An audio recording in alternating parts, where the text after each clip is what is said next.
Sahabat-sahabat yang terkasih dalam Kristus, selamat datang di rumah Santo Dominikus, biara para pastor Ordo Pewarta di Pontianak.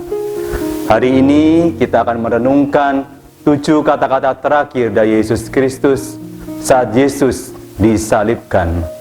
Semoga perenungan kita ini membawa rahmat saat kita menerima kebangkitan Tuhan kita Yesus Kristus, rahmat Paskah tahun 2020 ini. Selamat mendengarkan, selamat menyaksikan bersama keluarga. Marilah kita berdoa. Dalam nama Bapa dan Putra dan Roh Kudus. Amin. Yalah Bapa yang Maha Baik, Engkau telah mengutus Putramu untuk menebus kami dengan mengambil alih penghukuman segala dosa-dosa kami.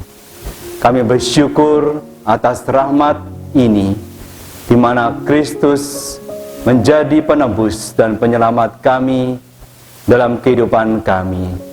Dan semoga berkat Kristus ini senantiasa kita hidupi dalam kehidupan kita sehari-hari selama menjelang masa Paskah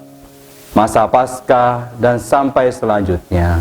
Dan semoga kami selalu mengingat kebaikan Tuhan, belas kasih-Mu lewat Putramu sendiri Tuhan kami Yesus Kristus. Dan kami mohon berkatilah keluarga kami. Semoga keluarga kami Kau senantiasa Kau lindungi, senantiasa Kau berkati, Kau senantiasa Kau sertai dalam perjalanan kami menuju kepada kerajaan surga, untuk menerima rahmat kebangkitan bersama Putramu. Kami mohonkan semuanya ini dengan pengantaran Putramu Tuhan kami Yesus Kristus. Dalam nama Bapa dan Putra dan Roh Kudus. Amin.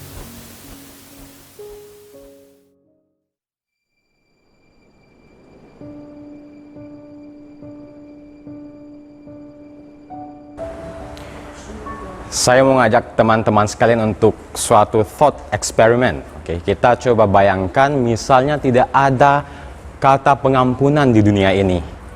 Coba bayangkan ya, tidak ada pengampunan di muka bumi ini. Misalnya seorang teman menyakiti atau mengkhianati, berlaku curang kepada temannya. Apa yang akan terjadi? Atau mungkin seorang suami menipu, mengkhianati, berlaku curang kepada istrinya.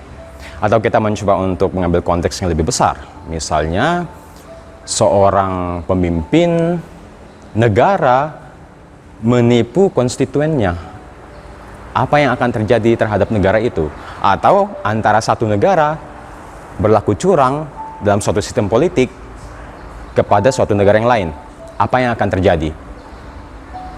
Perang, pertikaian, permusuhan, bencana, kehancuran.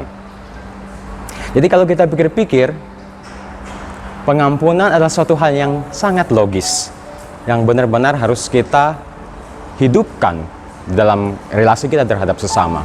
Jadi kita tidak bisa memikirkan bahwa tidak ada pengampunan di dunia ini, karena manusia tidak akan hidup dalam suatu hubungan yang harmonis.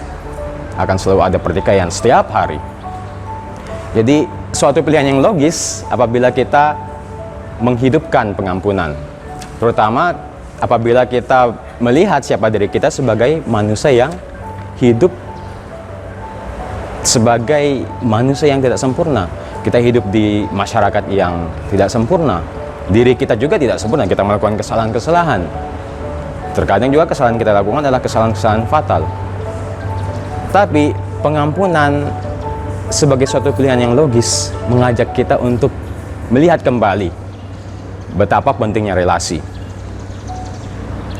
Yesus dalam kata-kata terakhirnya, kata pertamanya mengatakan, Bapa, ampunilah mereka karena mereka tidak tahu apa yang mereka perbuat. Kita berpikir, apakah mungkin saya mengampuni seseorang yang telah melakukan kesalahan yang sangat fatal? Mudah mungkin kita untuk mengampuni orang-orang yang kita cintai. Misalnya seorang ibu mengampuni anaknya yang mungkin ketika disuruh untuk mencuci piring, tapi anaknya itu lupa untuk mencuci piring. Sangat mudah. Atau mungkinnya seorang pacar,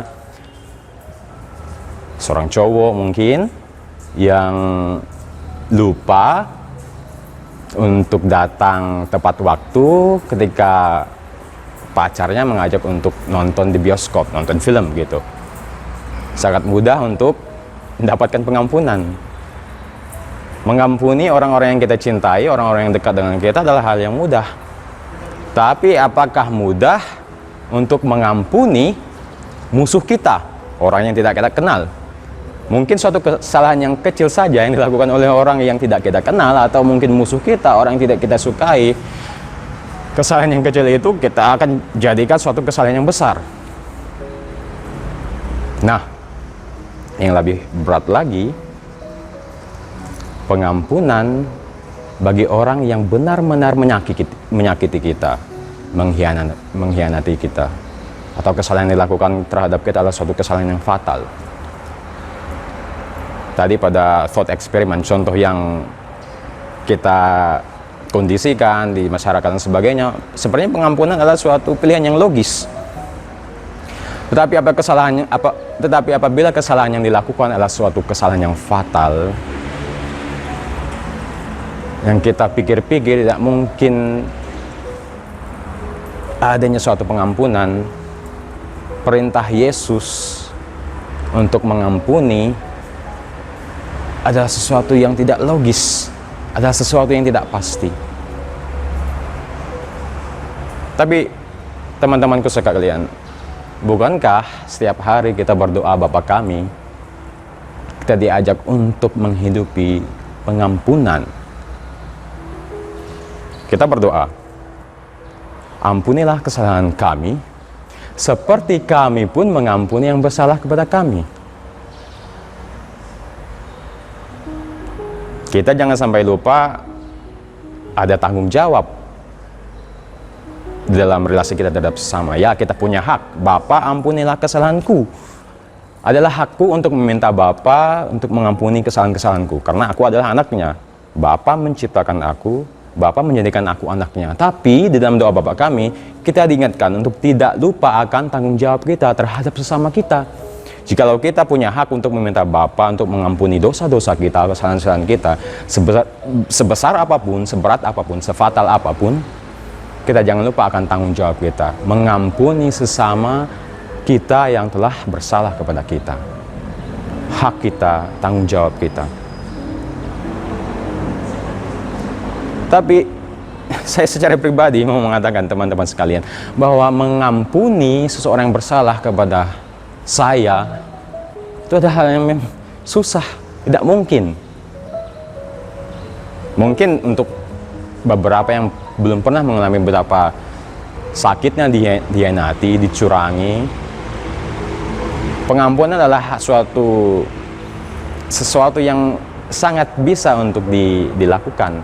Tapi bagi beberapa orang yang benar-benar tersakiti,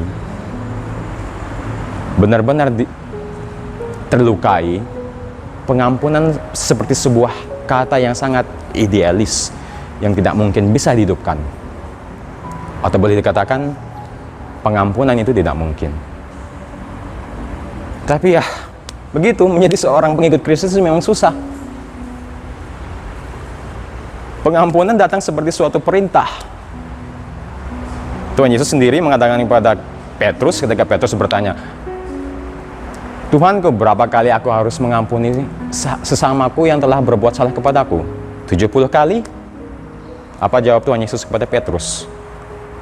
Bukan 70 kali, melainkan 77 kali. Artinya apa? Tanpa batas. Kita harus mengampuni tanpa batas. Jadi pengampunan itu bukan suatu pilihan. Di dalam kehidupan Kristianitas kita, pengampunan adalah suatu perintah. Pengampunan adalah sesuatu yang fundamental sebagai identitas kita sebagai pengikut Yesus. Jadi bukan pilihan apakah saya suka atau tidak suka orang ini, apakah saya mampu atau tidak mampu. Pengampunan adalah suatu perintah. Jikalau kamu hendak menjadi pengikut Yesus, Kamu harus mengampuni. Susah memang untuk menjadi seorang pengikut Yesus.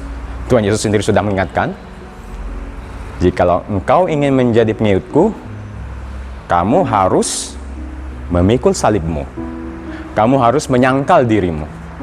Susah bukan? Tuhan Yesus sudah mengingatkan, untuk menjadi pengikutku adalah hal yang susah. Tetapi jika salib yang kita pikul ada suatu perjalanan bersama Yesus, salib bukan merupakan suatu pengalaman penderitaan, tapi salib merupakan suatu pengalaman perjumpaan, perjalanan bersama Yesus, karena Yesus ada bersama kita dan akan memenangkan kita atas segala kesalahan kita.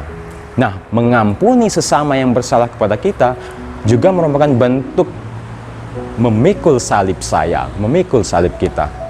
Dan apabila ada Yesus di situ, sesulit apapun, setidak mungkin apapun pengampunan itu, pengampunan akan berbuah limpah. Pengampunan akan berhasil untuk memberikan kehidupan baru terhadap kita. Jadi apabila kita merasa bahwa mengampuni adalah sesuatu hal yang tidak mungkin, jangan merasa sendiri, jangan merasa takut. Tuhan Yesus juga mengalami hal yang sama. Dia merasa bahwa untuk mengampuni orang-orang yang mengkhianatinya, bayangkan Tuhan Yesus sendiri harus ditinggalkan ketika ia merasa sengsara. Tuhan Yesus sendiri sudah melakukan banyak sekali mukjizat, melakukan hal yang baik, menyembuhkan orang sakit, bahkan menghidupkan kembali orang-orang yang telah meninggal. Tapi ia harus dikhianati, dia harus ditinggalkan oleh orang-orang terdekatnya, para muridnya. Jadi apapun ketidakmungkinan yang kita alami, yang kita pikirkan, bahkan bentuk kesengsaraan apapun, pengkhianatan, kesengsaraan badan, fisik, dan sebagainya, Tuhan Yesus sendiri sudah pernah mengalami. Jadi apabila kita merasa susah untuk mengampuni, kita harus berseru bersama Tuhan Yesus. Bapa, ampunilah mereka. Bapa, ampunilah dia. Karena dia tidak tahu apa yang dia perbuat. Yesus yang adalah Allah menjadi manusia juga merasakan betapa susahnya untuk mengampuni. Apalagi kesalahan yang dilakukan terhadap dia adalah kesalahan-kesalahan yang fatal. Bahkan dia harus mati di salib. Tapi apabila kita berseru bersama Yesus, Bapa, ampunilah mereka. Artinya ketika kita tidak mampu untuk mengampuni, kita meminta Bapa untuk memberikan kita penguatan, rahmat pengampunan. Karena tanpa pengampunan, kehidupan kita akan kehilangan makna. Karena tanpa pengampunan, relasi kita terhadap sesama kehilangan makna. Karena dengan pengampunan yang datangnya dari surga akan memulihkan rasa sakit kita, akan memulihkan identitas kita sebagai pengikut Yesus, juga akan memulihkan orang yang telah bersalah kepada kita. Jadi apabila kita merasa sangat berat untuk mengampuni, datang kepada Yesus yang disalib. Meminta kepada Bapa, mampukan saya untuk mengampuni orang-orang yang bersalah kepada saya.